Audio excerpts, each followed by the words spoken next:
ചോദിക്കുന്നത് ഉള്ളം കൈകൊണ്ട് ചോദിക്കണം എന്നതാണ്. റസൂലുള്ളാഹി സ്വല്ലല്ലാഹി അലൈഹി വസല്ലം പറയാണ്, ഇദാ സഅൽതുമുല്ലാഹ തആല ഫസ്അലൂ, നിങ്ങൾ അള്ളാഹിനോട് വല്ലതും ചോദിക്കുകയാണെങ്കിൽ ബിബുത്തൂനി അക്കുഫിക്കും, നിങ്ങൾ ഉള്ളം കൈകൊണ്ട് ചോദിക്കണം.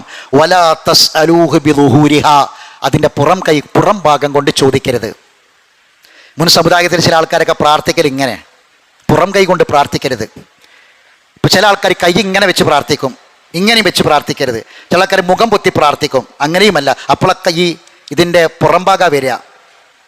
പിന്നെ എങ്ങനെ പ്രാർത്ഥിക്കണം? ഉള്ളം കൈ കൊണ്ട് പ്രാർത്ഥിക്കണം. ഈ ഹദീസിനെ വിശദീകരിച്ചുകൊണ്ട് പണ്ഡിതന്മാർ പറയാണ്, റഫുൽ യദൈനി ഇല സമാ, ആകാശത്തേക്ക് ഇങ്ങനെ കൈ ഉയർത്തി പ്രാർത്ഥിക്കുക എന്നത് ദലീലുൻ അല അന്നല്ലാഹ തആല ഫൗക്കൽ അർശി അല സമാഇ സാബിയ, 7 ആകാശത്തിന് മുകളിൽ അള്ളാഹു അർശിലാണ് എന്നതിൻ്റെ തെളിവാണ് ആകാശത്തേക്ക് കൈ ഉയർത്തി പ്രാർത്ഥിക്കുക എന്ന് പണ്ഡിതന്മാർ പറയണം. അപ്പോൾ കൈയിൻ്റെ ഉള്ളം കൈ കൊണ്ട് പ്രാർത്ഥിക്കണം. അത് നമ്മൾ പ്രത്യേകം ശ്രദ്ധിക്കേണ്ട കാര്യമാണ്, കൈ ഉയർത്തി പ്രാർത്ഥിക്കുക. എന്നാൽ ഒരു പ്രാർത്ഥന പൊതുവായൊരു മര്യാദയാണ്. എന്നാൽ മിമ്പറയിൽ വെച്ച് ഇമാമ പ്രാർത്ഥിക്കുമ്പോൾ ഇമാമോ സദസ്സിലിരിക്കുമ്പോൾ മൗമൂമിയങ്ങളായ ആളുകളോ പ്രാർത്ഥന സാമീയങ്ങളായ ആളുകളോ പ്രാർത്ഥിക്കുമ്പോൾ കൈ ഉയർത്തേണ്ടതില്ല, ആമീൻ പറഞ്ഞാൽ മാത്രം മതി. നമ്മൾ ഒറ്റയ്ക്ക് പ്രാർത്ഥിക്കുന്ന സമയത്ത് കൈ ഉയർത്തി പ്രാർത്ഥിക്കുക, റബ്ബിലേക്ക് കൈ ഉയർത്തി പ്രാർത്ഥിക്കുക, കൈയിൻ്റെ വെള്ളം കൊണ്ട് പ്രാർത്ഥിക്കുക. ഇനി മറ്റൊരു കാര്യം കൂടി ശ്രദ്ധിക്കുക, ചില ആൾക്കാർ പ്രാർത്ഥിച്ച് കഴിഞ്ഞാൽ പിന്നെ ഒരു മുഖം തടവലുണ്ട്, ചെയ്യാൻ പാടില്ലാത്ത കാര്യമാണ്. മുഖം തടവുക എന്ന് പ്രാർത്ഥിച്ചു കഴിഞ്ഞാൽ പിന്നെ മുഖം തടവാതിരുന്നാൽ നമുക്കൊരു സമാധാനം കിട്ടൂല.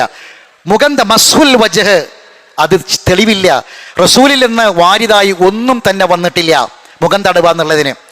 കൈ ഉയർത്തി കൈയിൻ്റെ ഉള്ളം കൈ കൊണ്ട് പ്രാർത്ഥിക്കുക, പ്രാർത്ഥന കഴിഞ്ഞാൽ കൈ താത്തിടുക. അതല്ലാതെ ഈ കൈ കൊണ്ട് മുഖം തടവുക എന്നത് മസ്ഹുൽ വജ്ഹ് നബി സല്ലല്ലാഹു അലൈഹി വസല്ലം വാരിതായി വന്നിട്ടില്ല. അപ്പോൾ ആ കാര്യം നമ്മൾ പ്രത്യേകം ശ്രദ്ധിക്കണം. പ്രാർത്ഥിക്കാൻ നമുക്ക് വേറെയും മാർഗങ്ങളുണ്ട്. കൈ ഉയർത്തി പ്രാർത്ഥിക്കൽ മാത്രമല്ല, സുജൂദിൽ കിടന്നുകൊണ്ട് പ്രാർത്ഥിക്കാം. എന്നാൽ ചില ആൾക്കാർ ഇങ്ങനെ നെഞ്ഞത്ത് കൈവച്ചിട്ട് ഇങ്ങനെ പ്രാർത്ഥിക്കലും മുഖം പൊത്തി പ്രാർത്ഥിക്കലും ഒക്കെ ശ്രദ്ധിക്കണം. കാരണം അതിൻ്റെ ഈ ഭാഗമാണ് അപ്പോഴൊക്കെ പുറത്ത് വരിക. പ്രാർത്ഥന കഴിഞ്ഞിട്ട് മുഖം തടവുന്നതിനും തെളിവില്ല, ആ കാര്യം ശ്രദ്ധിക്കുക. കൈ ഉയർത്തി പറഞ്ഞു സല്ലല്ലാഹു അലൈഹി വസല്ലം ചില സമയത്ത് ഇങ്ങനെ വിരലിങ്ങനെ ചൂണ്ടും ആകാശത്തേക്ക്, ലാ ഇലാഹ ഇല്ലല്ലാഹിനെ കുറിച്ചൊക്കെ പറയുമ്പോൾ, ഷഹാദത്തൊക്കെ പറയുമ്പോൾ വിരലിങ്ങനെ ചൂണ്ടും, കൈ ഉയർത്തും. നബി പ്രാർത്ഥിക്കും. ചില പ്രത്യേക സമയത്ത് നബി വല്ലാതെ കൈ ഉയർത്തും. സ്വലാത്തുൽ ഇസ്തിസ്ഖായിലൊക്കെ നബി കൈ വല്ലാതെ ഉയർത്തിയിട്ട് നബിയുടെ കക്ഷത്തിൻ്റെ വെളുപ്പ് കണ്ടിരുന്നു എന്നൊക്കെയാണ്. ആകാശത്തേക്ക് കൈ ഉയർത്തി. അപ്പോഴൊക്കെയും ഈ വെള്ളം കൊണ്ടായിരിക്കണം പ്രാർത്ഥിക്കേണ്ടത്. ഇത് പ്രാർത്ഥന മര്യാദയിൽപ്പെട്ട 7ാമത്തെ മര്യാദയാണ്.